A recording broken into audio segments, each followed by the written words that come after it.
for our economy. And we are really excited to have Domestic Policy Advisor, Ambassador Susan Rice, and Deputy Director of the National Economic Council, Bharat Ramamurti. Sorry, Bharat, I always do this, and I apologize. I know, it's not the first time. So they're here with us today. Ambassador Rice will discuss the President's announcement today, as you just heard him in the Roosevelt Room. Some of you were in there, or your colleagues were, to provide what we did today, the announcement that he did today, to provide breathing room to student loan borrowers. And then she and Bharat will take some questions. They have about 15 minutes. So just giving you a heads up, they do have to leave to go to another meeting. With that, I will give it to Ambassador Rice to take it over. Thank you, Karine. Good afternoon, everyone. Good afternoon. As you heard from President Biden a few minutes ago, the administration is taking a number of important steps to provide student loan borrowers with relief and improve the student loan system in ways that will help low and middle income students both now and in the future. This comprehensive plan does not just deliver on the President's campaign commitment to provide student debt relief. It exceeds that promise, including by making changes that will benefit students for years to come.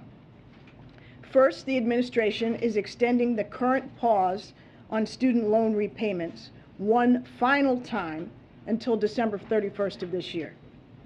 Second, the Department of Education is providing up to $20,000 in debt cancellation to Pell Grant recipients with loans held by the Department of Education, and $10,000 in debt cancellation to non-Pell Grant recipients. This relief is targeted.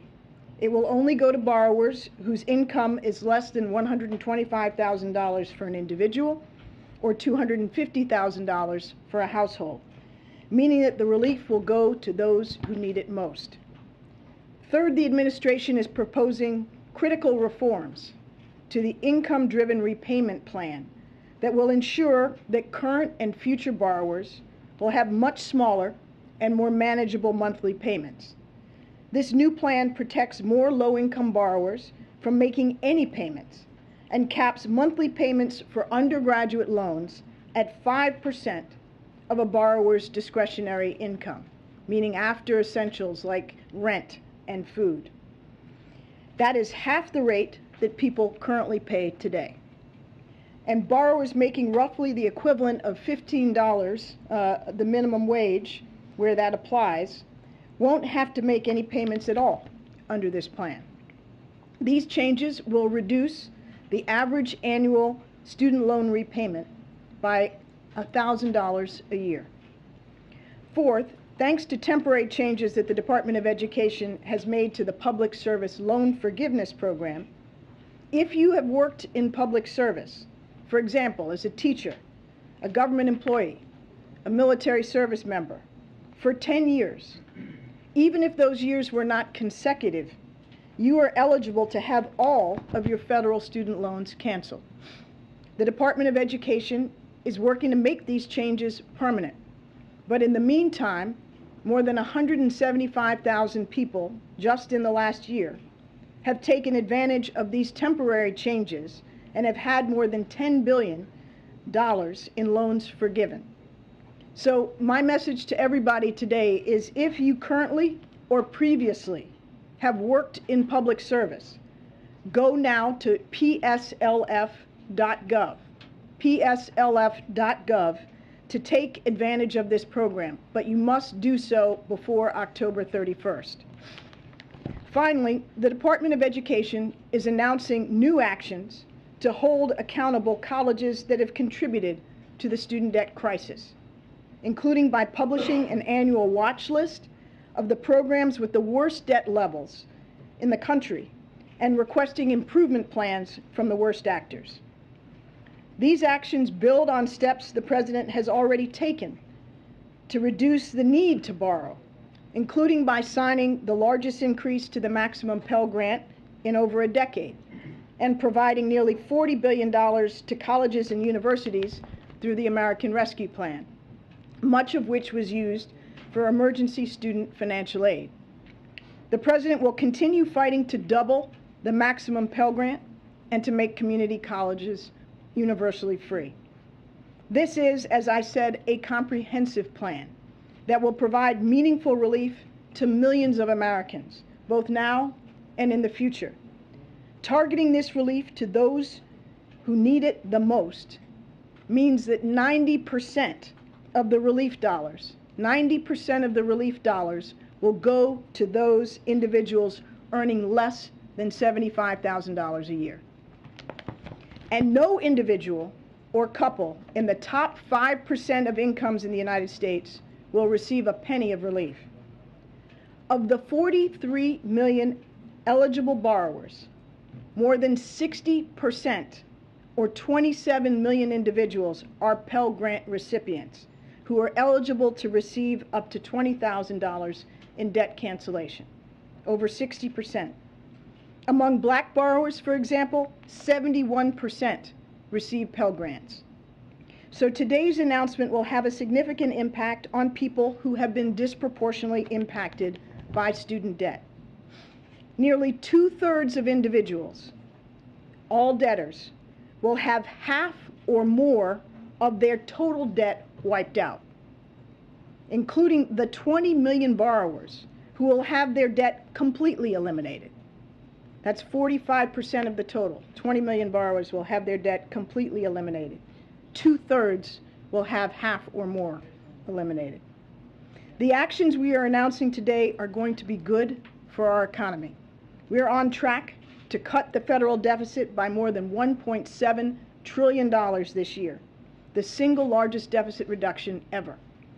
And numerous experts affirm that restarting paused loan repayments at around the same time as we provide targeted debt relief will not have any meaningful effect on inflation. Finally, this action will ease the financial burden on millions of Americans and provide them with greater economic security to buy a house, start a family, open a business, or save for retirement. And that is good for all Americans. The President has always promised that he will build an economy from the bottom up and the middle out. Today's announcement is just one more step we're taking to make that a reality. Thank you. Okay. Right now. Come on. All right, so we have about 15 minutes, as I just stated. April, go ahead. Ambassador Rice, I have 3 questions, if you will. One, what made the president move off of that 10,000 he was so adamant on to 20,000, as Chuck Schumer and the rest on Capitol Hill, Elizabeth Warren, Ayanna Pressley were calling for 50,000. Also, when it comes to Pell Grants, your mother was known as the mother of the Pell Grant system. President Biden just said himself that 80% of the monies helped students, and now that money's dropped down to 30% when it comes to Pell Grants. Are you doing anything to bolster the Pell Grant system as you're trying to relieve this student loan debt? And lastly, Whoa. Why don't we take them one at a time, okay? All right, first of all, let's talk about the Pell Grant. Pell Grant is 50 years old this year.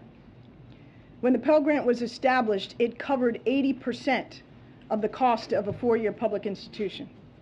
Today, it's now 30%. That's because costs of college have gone up and the relative size of the Pell Grant has gone down. The president has been very clear from the campaign forward that he aims to double the maximum size of the Pell Grant to around $13,000 from its current level around $6,500. He has, in his budget requests, asked for incremental increases to get to that doubling, and his FY23 budget request does that as well. In the FY22 appropriation enacted, $400 was added to the maximum size of the Pell Grant, which, as I said in my remarks, is the largest increase in a decade. With respect to the president's posture on this, he's been clear from the campaign that he was prepared to relieve up to $10,000 in broad-based cancellation. He has listened and consulted and studied in partnership with the Department of Education, which obviously has the lead on this, as to what is the best approach. And after all of that consultation, the Secretary of Education made the determination that the best way to benefit those who need it most, consistent with the President's campaign proposal, but actually more advantageous for those in the lower income part of the spectrum, those who have been most harmed, would be to have the $20,000 of relief for those who are Pell Grant recipients below the income threshold, in addition to $10,000 for those also below the income threshold who are not Pell Grant recipients. And then my last question. Friday there is a meeting, we understand, with the President and civil rights leaders on all-encompassing to include this. Could you talk about that meeting by any chance? No, I can't preview a meeting that hasn't So it is happened. though. I can't confirm that. Okay, go ahead, Cecilia. Madam Ambassador, I have a couple of questions for you. One, I want to get your general response to this overwhelming chorus of critics, Republicans right now, who say this is unfair, that there are people who decided to not go to college because they couldn't pay for it. There are people who decided to join the armed forces in lieu of going to college because they couldn't pay for it. And this leaves them behind. Is there inaccuracy in any of that? Yes, there is an accuracy, but there's also a double standard. And this is a debate we are happy to have. First of all, Republicans didn't complain when certain small businesses during the pandemic got extraordinary financial relief and without having to pay back those loans. But when some businesses needed it and other businesses didn't need it. This is the same principle. We have a country where we all benefit, where the middle and working class are doing well. This relief will be targeted to those who need it most. As I said, 90% of those who will benefit earn less than $75,000 a year. So this is not a giveaway to rich people. This is not any of the things that Republican critics have charged. Yes, those who have paid their loans back deserve to be credited. That's fantastic. That's to their credit. But that doesn't mean that those who are, for whatever reason, unable to pay back their loans, like, 1/3 of people have debt and no college degree. That doesn't mean that because some were able to do so, nobody should help those who weren't. By that logic, we wouldn't help anybody in this country. How much will this cost? How much will Americans have to pay on this price tag overall? Well, that remains to be determined, and it will be a function of what percentage of eligible borrowers actually take up this opportunity. 300 billion? We'll see when they take up the opportunity. We'll be able to give you a much better sense but are of those that. numbers ballpark at this point? I think it depends on the numbers. Like, unfortunately, and we're here to encourage as many people to take it up as possible. If 43 million borrowers take it up, that'll be different than if 50% of those 43 million take it up. If it is 43 million, if I could just follow on, if the full number of eligible borrowers do take advantage of the program, what would the cost be? I can't give you that off the top of my head. Wait. I thought you were running this. Yeah, I know. She slipped in on me. You're right, Ambassador. Go ahead in the back. Go ahead. Yes, thank you. Can you talk about sort of the timeline here from sort of when this now becomes available to borrowers and sort of how long they may have, and I guess the sort, because I know the President talked about you have to apply for this. This isn't going to be automatic, right? So I mean, people may not even know necessarily if they're eligible, right? Okay, so this is a great question. Thank you for asking. First of all, anybody can go today to studentaid.gov and provide their email address, and they will be notified when the website is available for people to fill out a very simple short form attesting to their income and become eligible. Having said that as well, down the road, it is likely that as many as 8 million Americans are automatically eligible because the Department of Education already has their income information because they filled out a financial aid form, for example. So we estimate that there'll be some 20% roughly who will get automatic relief because they qualify, and we know they qualify and can verify that. Then subsequently over the coming weeks, but in advance of the pause expiring one final time, there will be the capacity for people to go to a Department of Education website and do the quick short form attestation and become eligible. Go ahead, Michael. Thank you. Just a couple of quick technical questions. Can you talk a little bit about the legal authority on which this program is based? And is there a worry that colleges will not now be incentivized to simply raise tuition rates, since they know, both because of the cancellation but also because of the reduction in the maximum payment that people will have to pay going forward, that should provide a buffer for colleges to just raise tuition because they know that more students will be able to afford the higher cost because the maximum will be capped. And just one last thing is that Wait a minute. Wait. Hold on. Give me. See, now you've already made me forget the first one. The first one was the legal authority. Okay. Congress gave the Secretary of Education and the HEROES Act the authority to do this. And I'll refer you to the Department of Education and their general counsel for the details.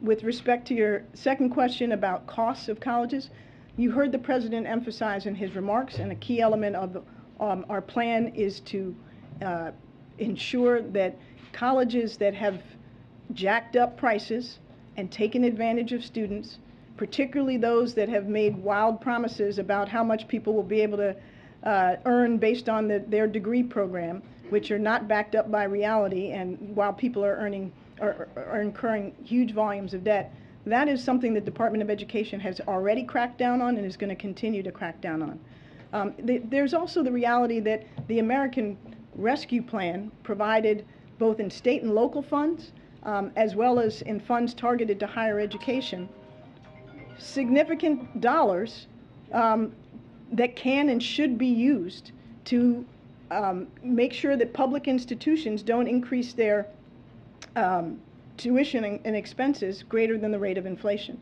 And the Department of Education is going to be vigilant. They are going to publish annually a list of institutions that are the worst actors in terms of the delta between what they promise, what they charge, and what they deliver. And finally, one last question. Is it possible for somebody to go out today and apply for a college loan knowing that it's going to be canceled? Or No. is there, what is the date by which somebody The loans that are eligible for relief were those that were up until June 30th of this year. June 30th of this 2022. year. Thank you. Rod, I'm not going to let you escape. No, he's not going to escape. I was like, who's going to ask Ron a question? I know there have been some officials that have taken issue with some of the top-line estimates we've seen from outside groups in terms of cost, not to mention kind of the view of direct impact on inflation and how things made that out. But if you can't even give a top-line figure for if the uptake was everyone, how are you modeling this out, and what gives you certainty that even a tenth of a basis point in a very high inflation environment wouldn't be problematic for people? Right, so let's take that in two parts. So the first question is, what's the cost? And as Ambassador Rice said, there's a number of factors that go into that question. There's the take-up rate, right? Folks are going to have to go apply for relief. Our hope is that 100% of people who are eligible go apply for relief and get the relief that they're entitled to. I think realistically we're not going to get to 100%, but the question is, how far short of 100% are we going to be? And that plays a big role in what the cost is going to be. The second aspect is that, look, the student loan portfolio, there are different estimates about repayment rates and default rates, right? Right now, in the student loan portfolio, 16% of borrowers are in default. And if you look at the category of borrowers, there's millions of borrowers who are more than 7 years in default. The median amount of money that the Department of Education collects from those borrowers each year is $0. So even if those borrowers have a face value on their debt of $10,000 and this plan wipes it out, it's not reasonable to say that the cost of that is $10,000 because we were not realistically going to collect anywhere close to $10,000 from it. So the assumptions and the analysis about how much are we expecting to collect, some of that changes over time based on certain macroeconomic conditions and other factors. The third thing we have to pay attention to here is in evaluating the cost of this program, we have to also evaluate the benefits and how that will flow into revenue to the government. You know, our view is based on a lot of good empirical literature.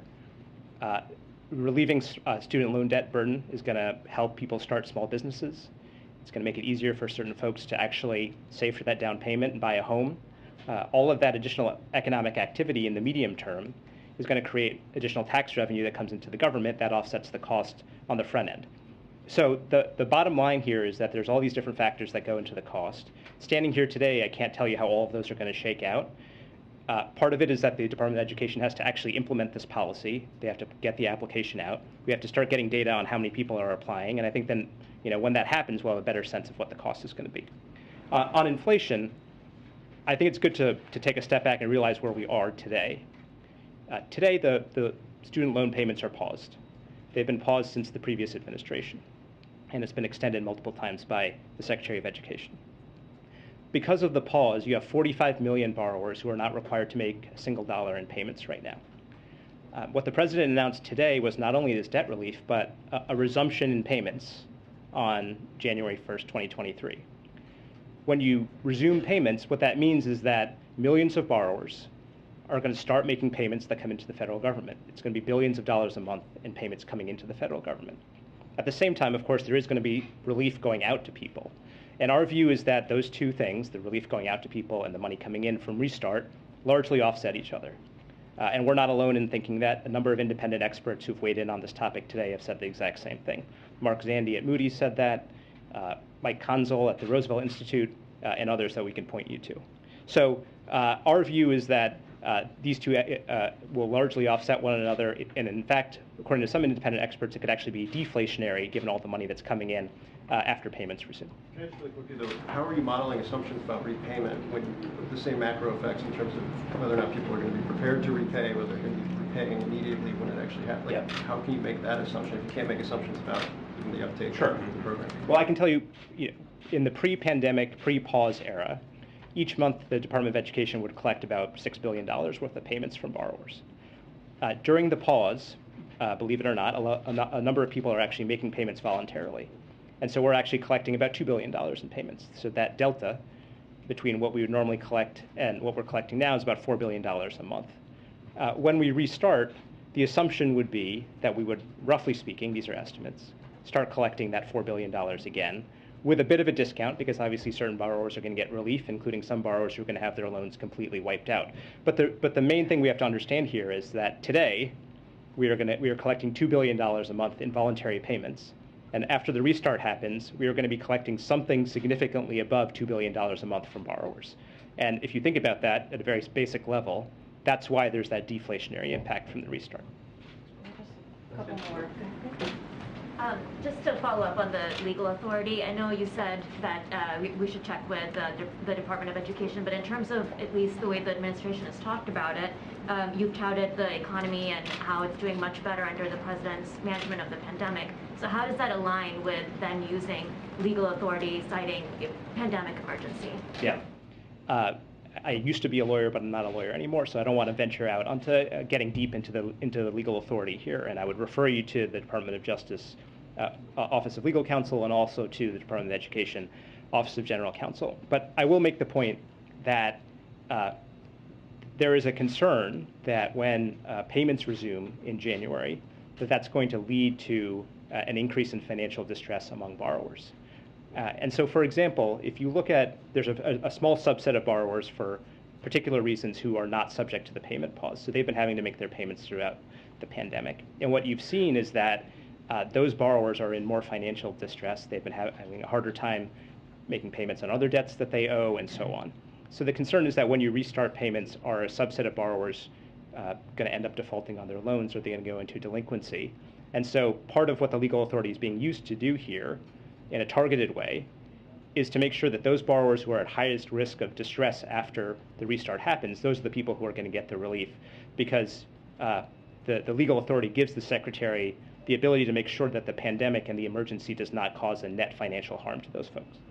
Okay, two more in the back, and then if you take a closer look at the White House fact sheet that was released, the White House cites a construction worker who makes $38,000 a year as a potential candidate for this student loan relief.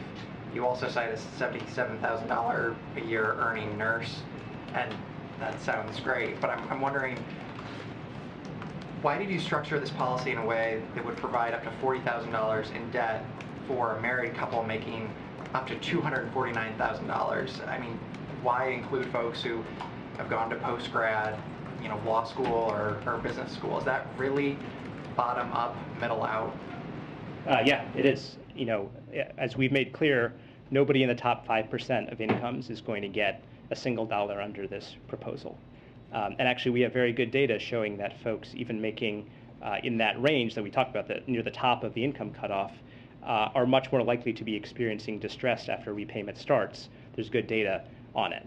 And look, again, as Ambassador Rice said, we welcome having this debate. If you look at this chart, you can see that 87% of the dollars overall are going to people making under $75,000 a year. And $0 are going to anybody making over $125,000 in individual income. And just because I've seen some criticism from Republicans on this today, it's instructive to compare that to what the Republican tax bill did in 2017. It's basically the reverse. 15% of the benefits went to people making under $75,000 a year, and 85% went to people making over $75,000 a year. And if you zoom in even more on that, people making over $250,000 a year got nearly half of the benefits of the GOP tax bill and are getting $0 under our bill. So we think that this is a classic example of what the president talks about in middle up economics. It's going to families that really need it, and the vast majority of it is going to people making under $75,000 a year. Last question. So my question is, how did the administration come up with the $20,000 and $10,000 relief number? Was there some kind of calculation into what would be inflationary and what is actually going to make an impact? Yeah. Look, in terms of the Secretary's decision and the President's decision on this, there's a number of factors that go into it. The President's goal was to do something that he thought was fair, responsible, and consistent with his commitment to fiscal responsibility. And the conclusion was that following through on his campaign commitment, doing $10,000 for most borrowers, and then adding this additional $10,000 for Pell recipients, which it should be noted, a couple of facts about Pell recipients. Almost all of them come from families that make under $60,000 a year. Half of them came from families that made under $30,000 a year.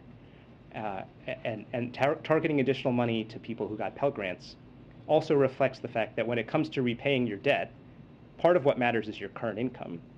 But a big part of it, too, is how much wealth do you have? What assets can you rely upon?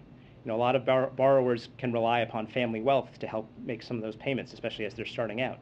Pell Grant recipients, because they come from families with lower wealth, can't rely on that family wealth as much. In fact, some of them, many of them, are actually helping members of their family pay their other debts. So we thought this was a fair and equitable thing to do. It was fiscally responsible, and the combination of those factors is why we arrived at this ultimate outcome. Thank you. Thanks, guys.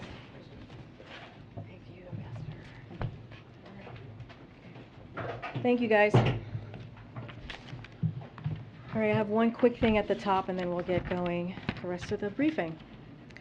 So the last time I stood before you, all here, on August 9th, average national gas prices were $4.03. Today, the average national prices are $3.88.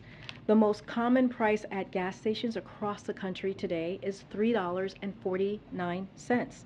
Prices have come down every single day since the last briefing. In fact, they've come down every single day this summer, over 10 straight weeks. This is the fastest decline in gas prices in over a decade, and it is saving families with 2 cars $120 per month on average.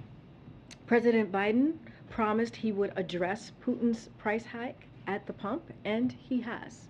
He is releasing 1 million barrels of oil a day with the Strategic Petroleum Reserve. He brought together international partners to release an unprecedented amount of oil. And under President Biden's leadership, U.S. oil production is up and on track to reach a record high.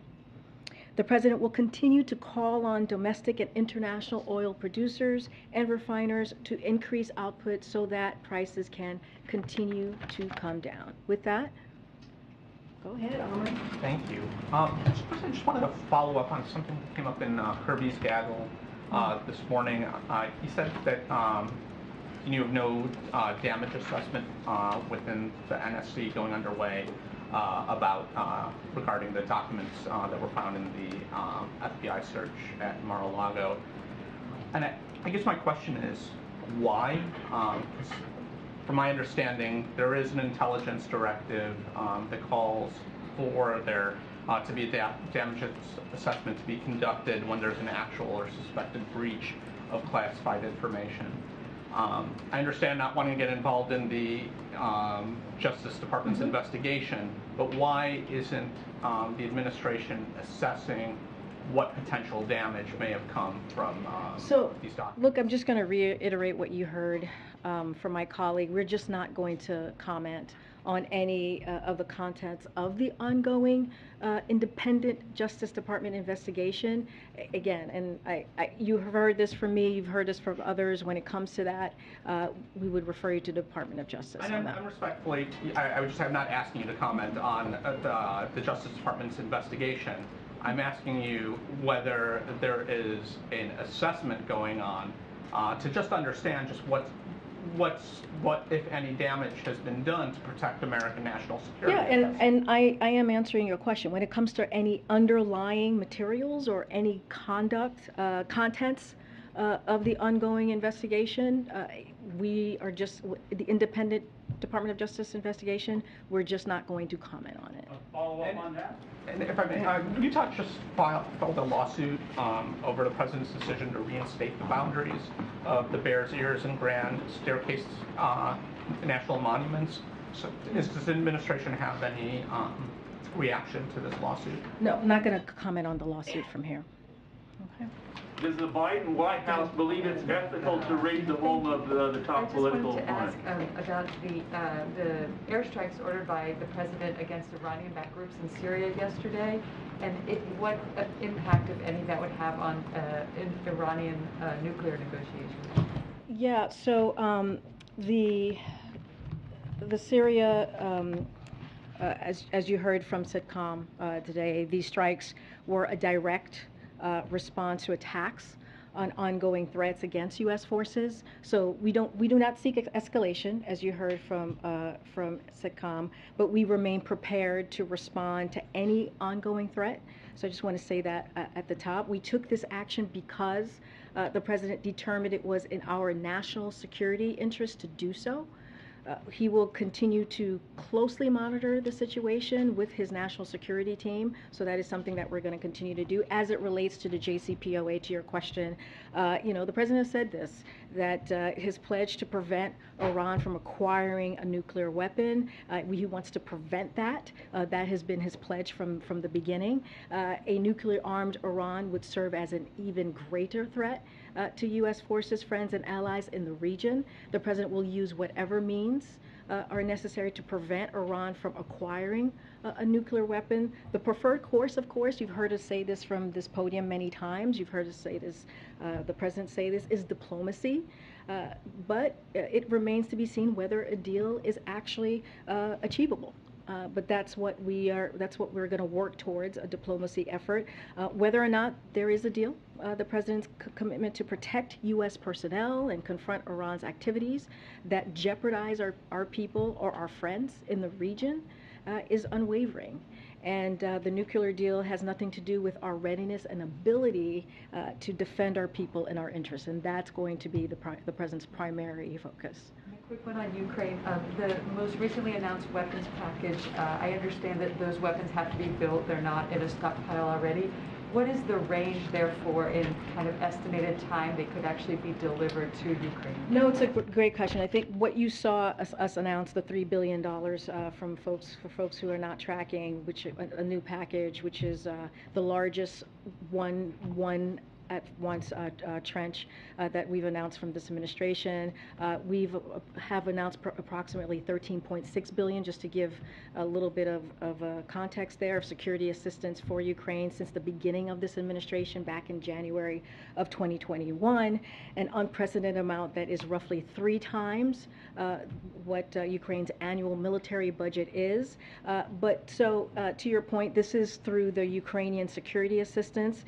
This announcement announcement represents the beginning of a contracting process through which DoD will acquire additional capabilities to provide to Ukraine's armed forces. This is different than the presidential drawdown authorities that you've heard us announce. So it means that some of this acquiring Ukraine will take some time, to your point. I don't have a specific timeline for this. I would refer you to the Department of Defense. But this announcement is part of our efforts to ensure Ukraine's military can continue to defend its people and also defend its freedom and defend its right to be a sovereign country.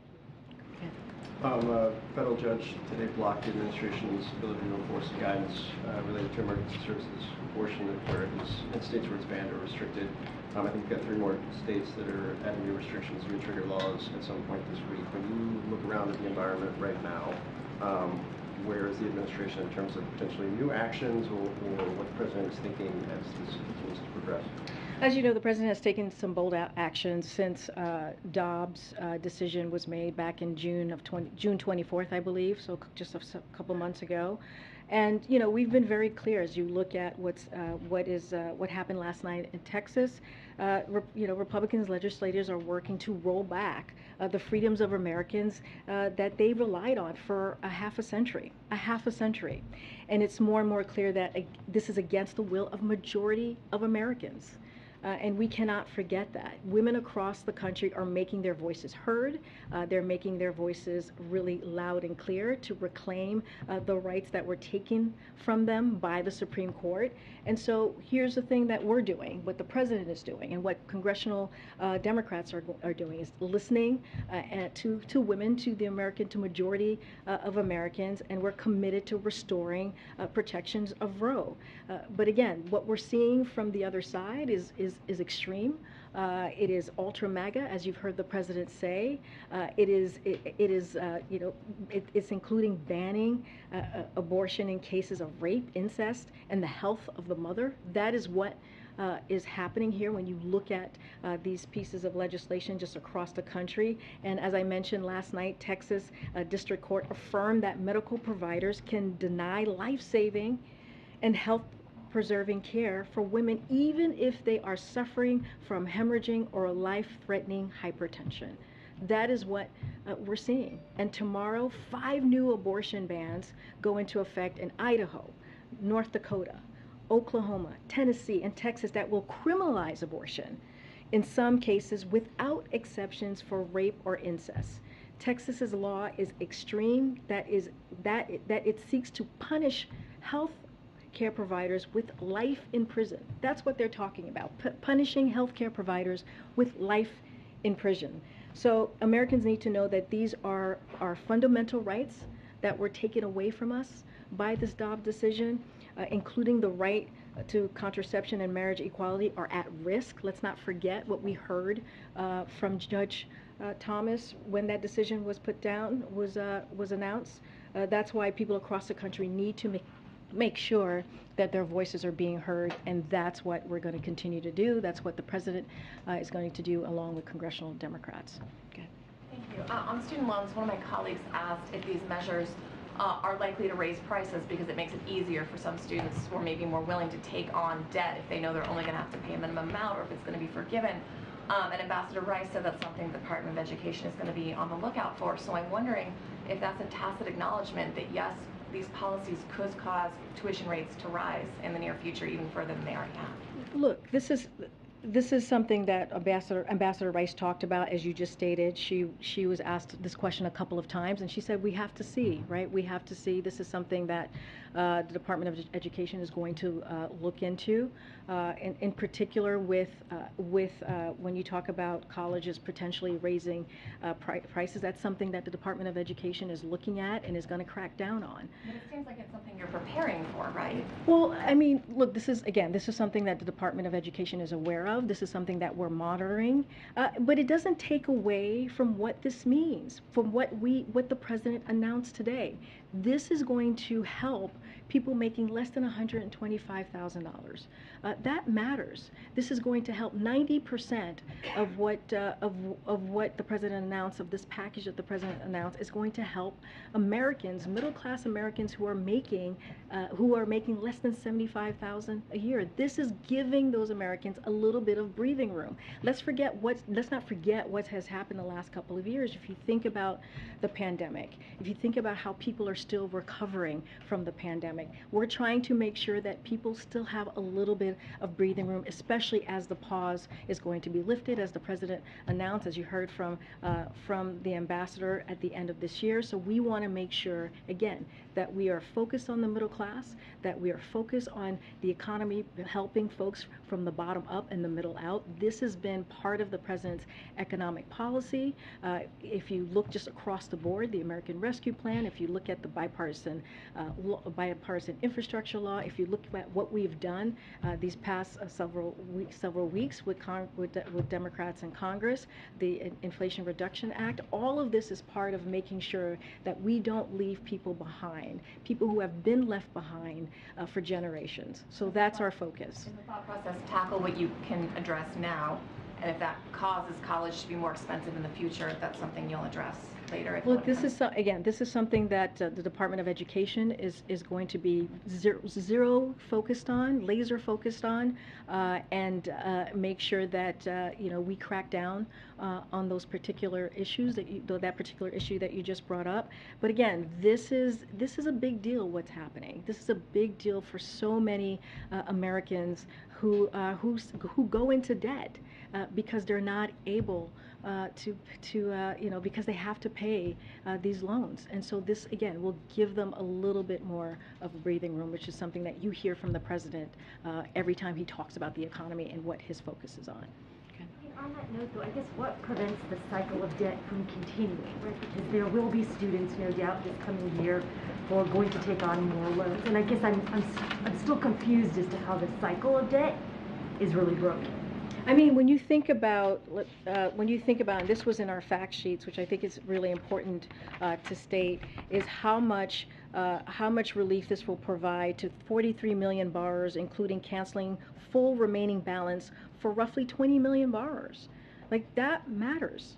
That matters to borrowers and their family. Who are in high school right now going in, it's sort of like no solutions for them.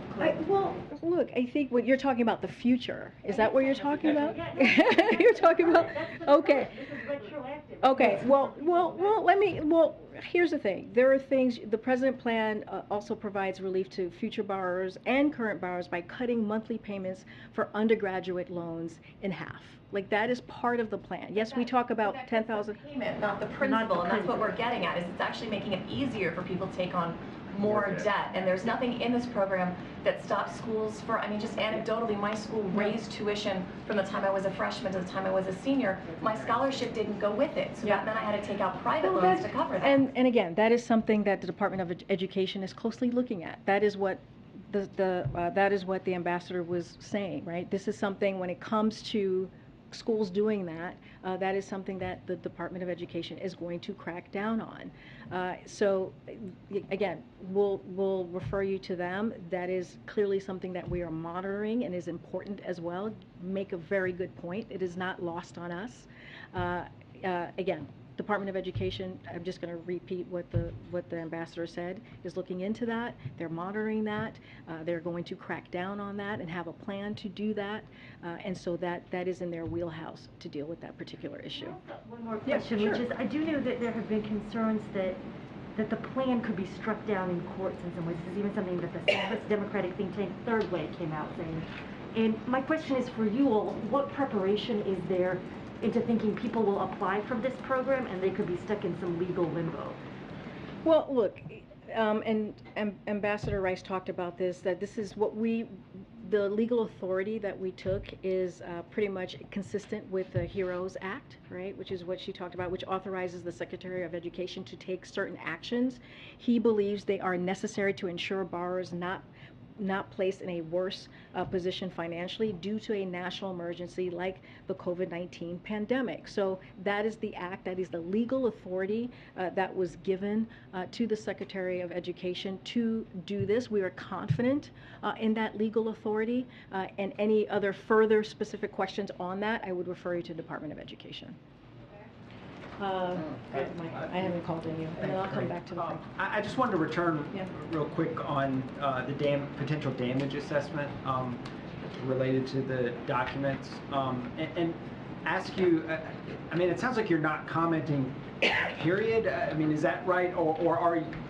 I'm trying to figure out, like, if there's a possibility that there is an assessment going on, you're just not willing to say it, or is there no assessment going on? So I cannot comment on it at all.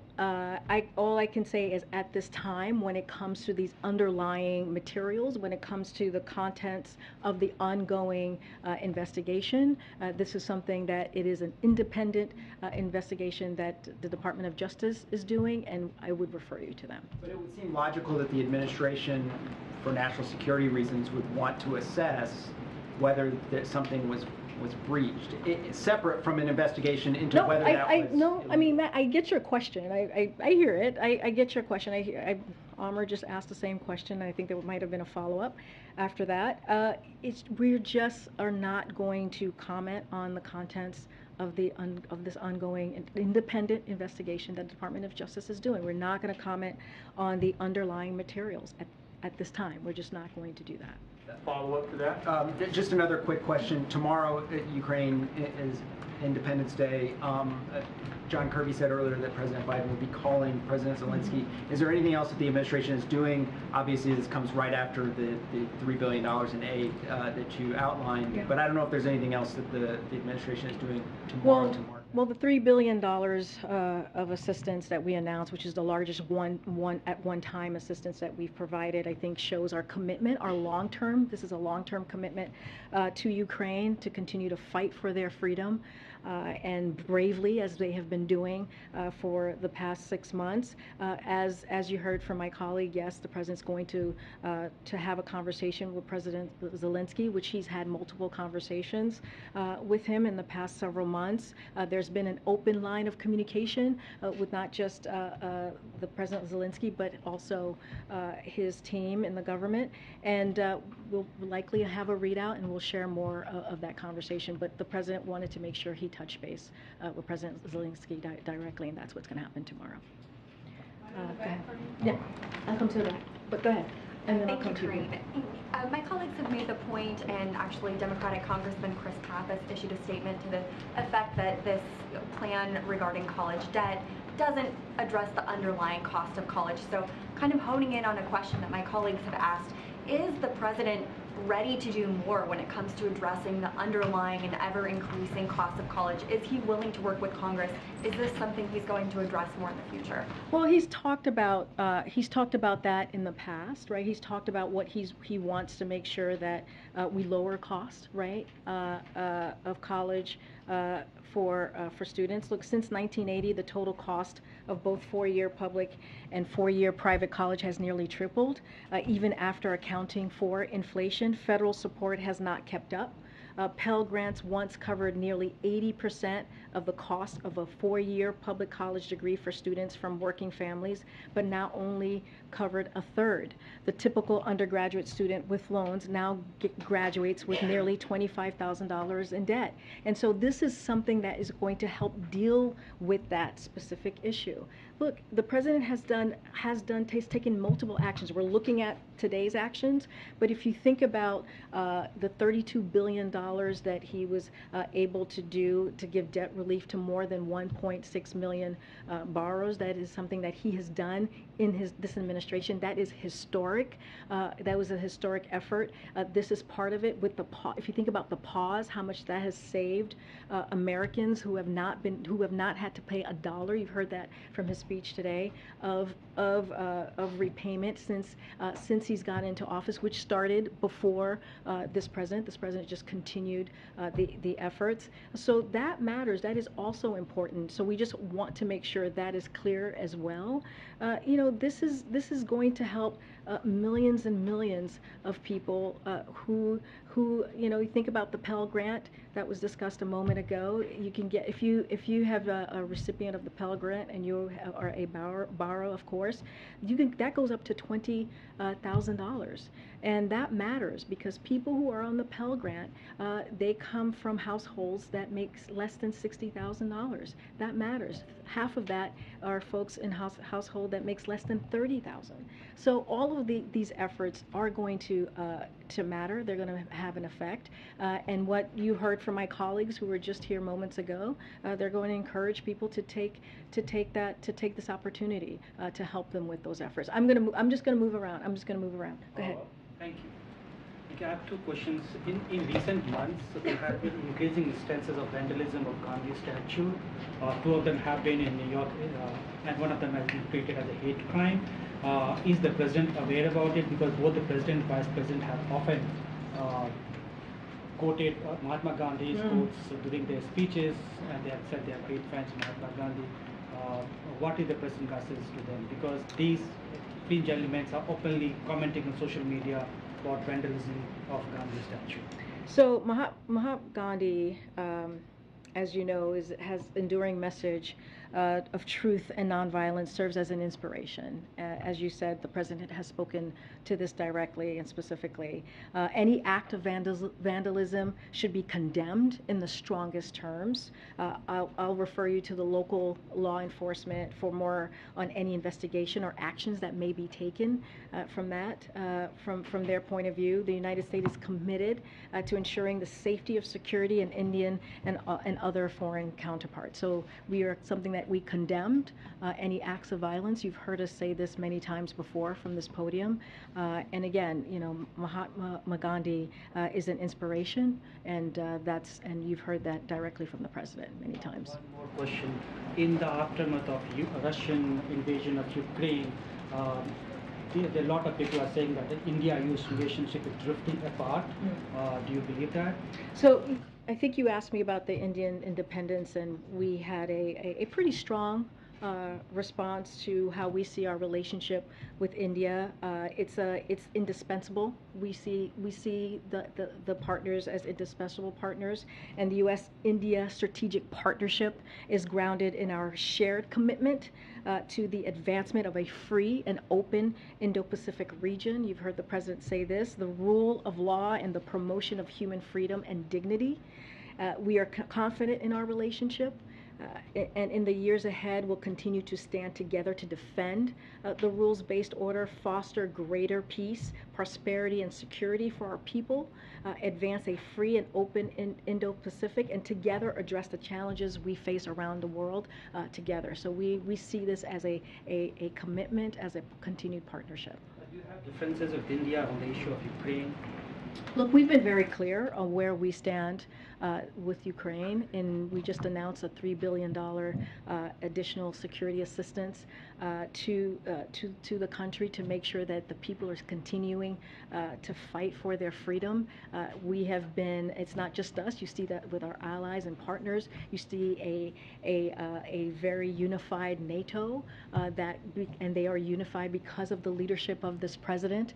You're seeing that NATO is going to expand by 2 more countries. So this shows the strength and the West and how much we have come together in supporting Ukraine. And so we've been very clear on where we stand. It is important to make sure that when a country is fighting for their freedom, fighting for their democracy, for their sovereignty, that we support that. Okay. Thanks, Karine. About the student loans, how can the country afford such a massive handout? Yeah, well, Ambassador Rice said that she's happy to have that discussion. I'm happy to have this discussion as well.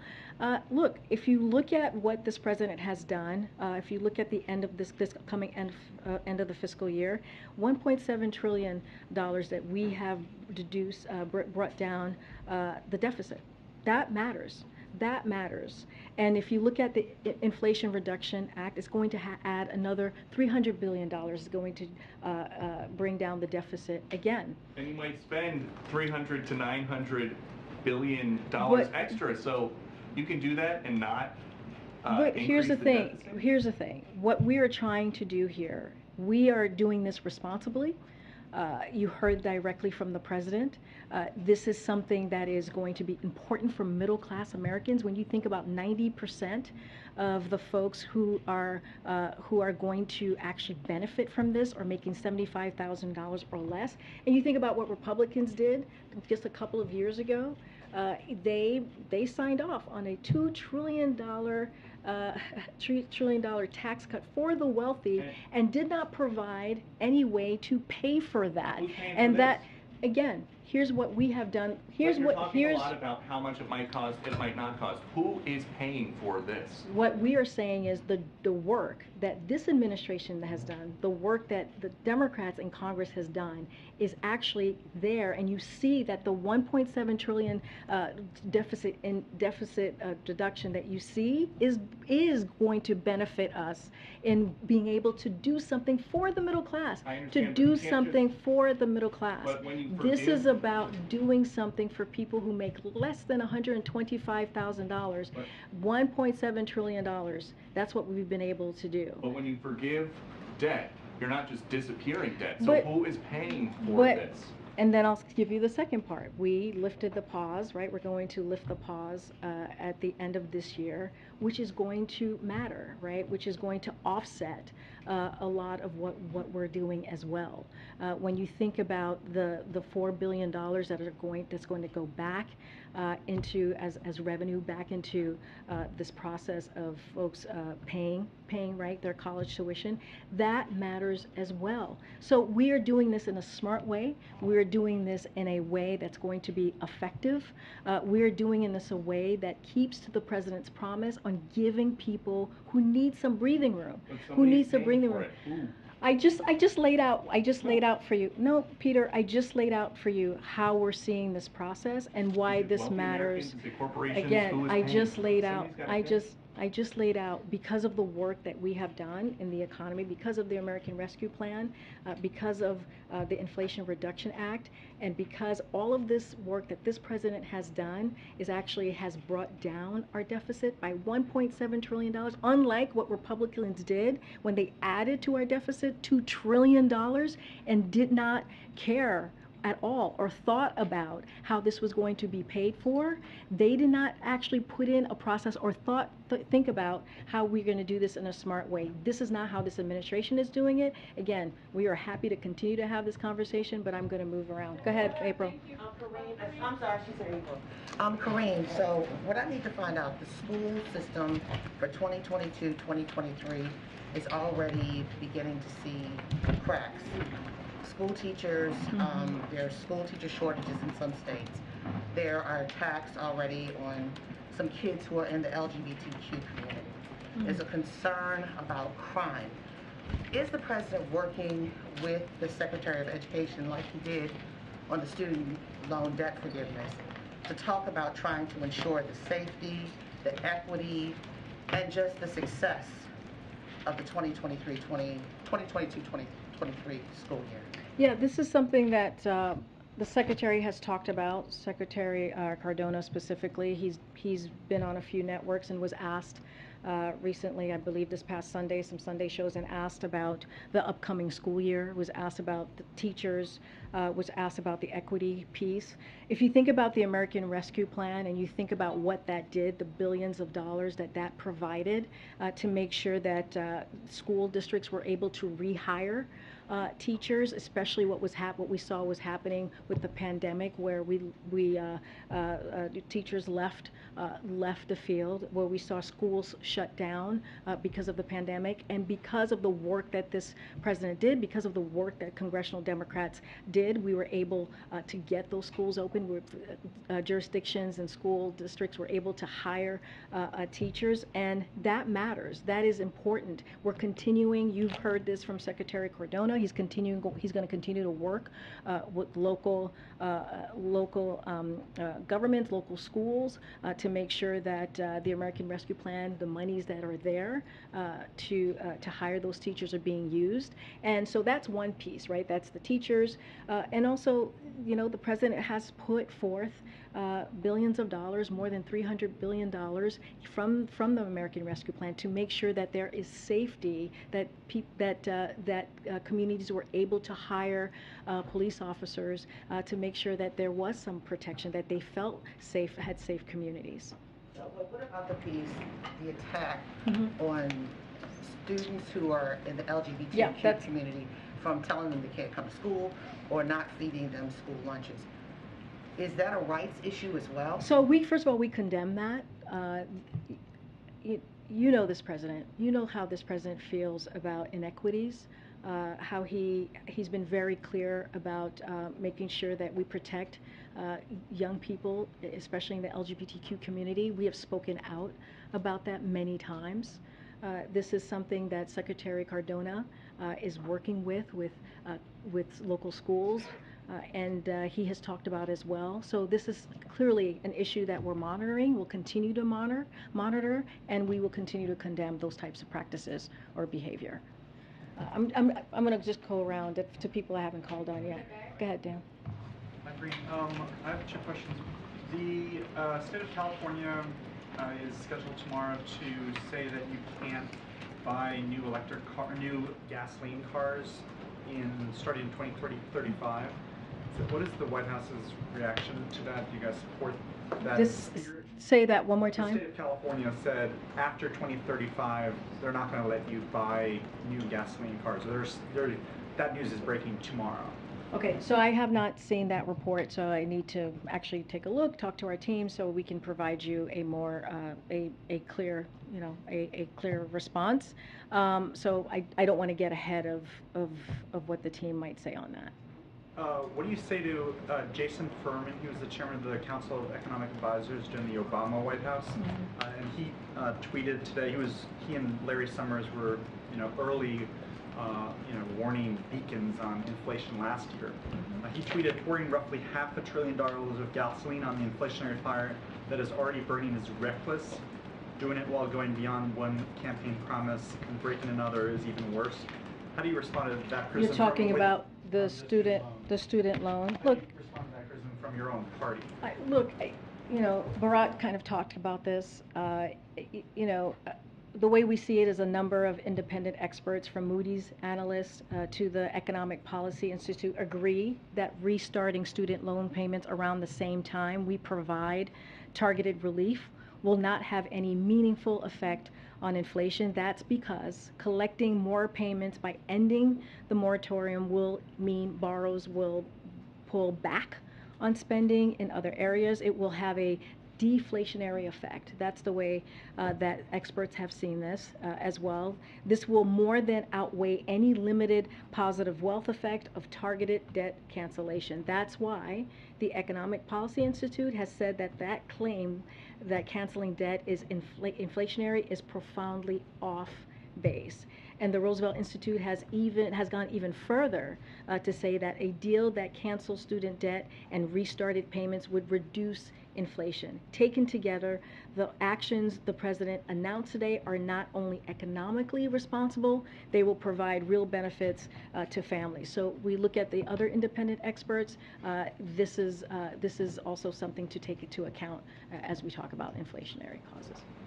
Okay. I'm trying to think. Go ahead. Yeah, Nadia. I'm going to stay on the student loans. American students pay higher fees in comparison to Western democracies by far, thousands of dollars. Most of Western European countries subsidize college fees. So why can't the administration negotiate with banks who makes billions of dollars in profit to make sure that student loans are interest-free or subsidized? I mean, most of us who are parents can barely send 1 or 2 kids to college in America. Look, the president himself put 3 kids through college, undergrad and graduate school. So he understands the burden of what having student debt could mean for a family, for an individual, which is why he took this action. Look, we see this action that we took today is going to be beneficial. It's going to help families. We went through the numbers that 90% of families that it's going to help out that's making less than $75,000 a year. That matters. That is a big percentage of folks that are going to get relief. And so this is one approach that we're taking. The president has taken other historic approaches when you look at, again, the $32 billion that he was able to cancel that debt for 1.6 million borrowers. That matters. We've not seen that. When you think about the historical black colleges and universities, he has historically invested, provided $6 billion. No other president has done that amount before. So look, the president's is going to continue to look for ways to help out middle-class Americans, to continue to look at ways to help out the people in communities that are left behind. But what we're going to focus on right now is on this particular announcement that were made. We are encouraging Americans out there, folks out there, borrowers, to take advantage of this and to see if they're eligible. And that's going to just be our focus for this time. Thanks. Okay. All right. Thank you, guys. We'll see you tomorrow.